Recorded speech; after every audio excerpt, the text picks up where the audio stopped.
Hey, we gotta keep the show going. How you guys feeling? Still feeling good? All right. Please give a warm Arcane welcome to Jennifer Brigden.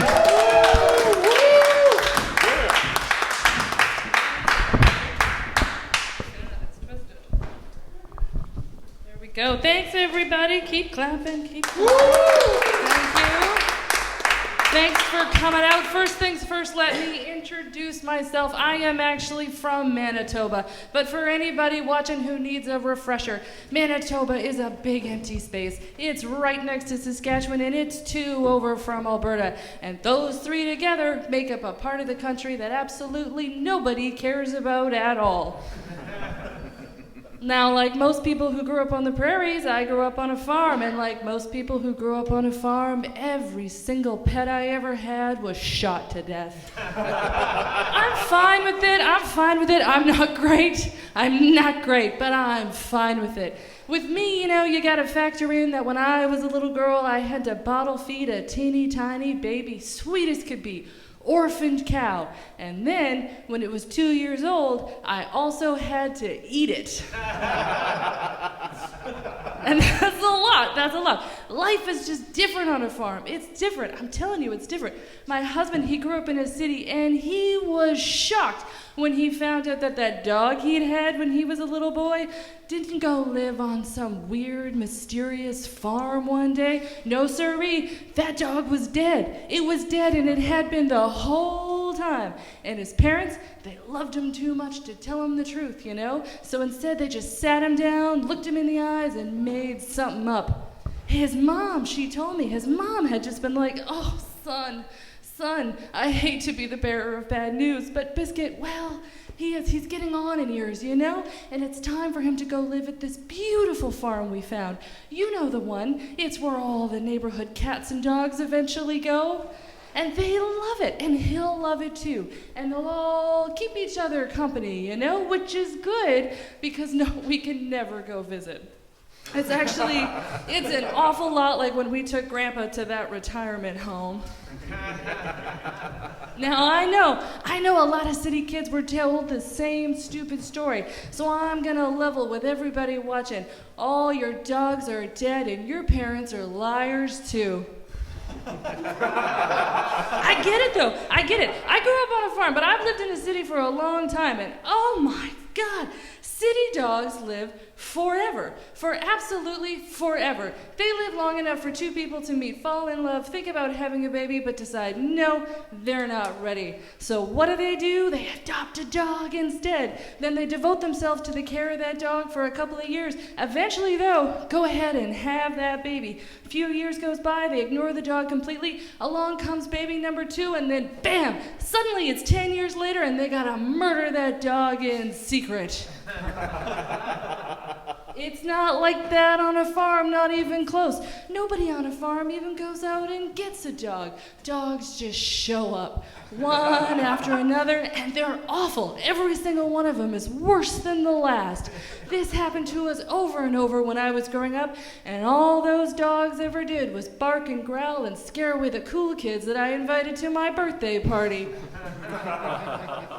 And with each and every new dog, it wouldn't take long before my dad would realize he didn't want to be the reluctant owner of the worst dog he'd ever met. And he'd say to himself, "Would you look at that? Would you look at that? Stupid dog, still here. Guess I'm gonna have to go ahead, be a man, and scar my kids for life." And he's impatient. Like a lot of dads, like a lot of your dads, he's an impatient man. So it wouldn't be long after he had that thought that I'd get up and I'd get ready for school and I'd head into our kitchen and he'd be sitting at that table waiting for me. Now, my father has looked pretty much the same my entire life. He's a little bald on top. He's got a gray mustache. He wears bright pink work shirts for no reason anybody can understand, and he leaves them unbuttoned to the waist. So it's just chest hair topped off with 2 gold chains. He's dressed like that because that's what he was wearing the last time he impressed a woman in a bar. And even though it was 1978, he is sticking with it. So he'd be sitting there looking like that, waiting for me, and he'd let me eat my breakfast and get my backpack on, and I would be halfway out the front door before I'd hear, hang on, kid. Yeah, I gotta tell you, that dog that's been kicking around, the latest one, the one you like, he is looking worse for wear. So why don't you just take 1 minute, say a real quick goodbye, and then off to school you go, you know? Because I got a real bad feeling about today. This day, this very day. And that was it. I go to school, come home, dog would be gone, and we would never talk about it again, not even once, because we didn't need to, because I knew that my dad had more than a feeling. He had a shotgun. Now, I don't know if everyone's figured it out yet. I'm sure some of you have, but this is just my way of telling you that I think city kids sure are stupid. I gotta admit, the first time this happened to me with that very first dog, oh my goodness, I was so upset. I was beside myself. I was a little kid. My new dog was dead. My dad was its killer. It was a lot to process. So I thought long and hard about what would make me feel better, you know? And I eventually came up with something. And when I did, I went back to my dad and I asked him for what I wanted. I said, hey, Dad, can we just go get another dog? And he said, yes, because he loved me. And then I asked him, pretty please, can we get a poodle? And he said, yes, because he wanted to teach me a lesson. Now, a poodle is a delicate creature, and like a starter marriage or a vintage sports car, they were not designed to withstand the rigors of a prairie lifestyle. Oh, we'll get a poodle, he said, but it'll sleep outside like all farm dogs do.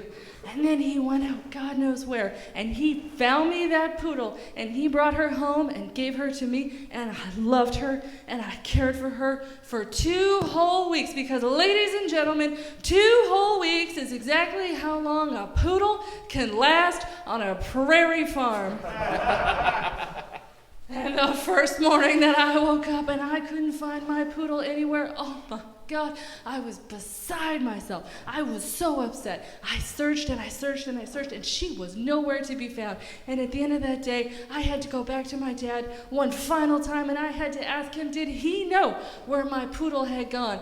And do you want to know what he said? It was one word, just one word: wolves. That's it. Wolves. Wolves. Can you believe it? I was 7 years old. Taught me that lesson, though, and that lesson is that Manitoba is where you live if you think hardship makes you a better person. Not a good person. Definitely not a good person, but a better person. Manitoba is where you live if you think winter isn't nearly cold enough, that bike helmets are for children and children only. Manitoba is where you live if you think everything you have, all the money in your pockets and the very roof over your head, everything that you have, you got because when you were little, your daddy hit you. And he hit you because he loved you. Thank you. That's it for me.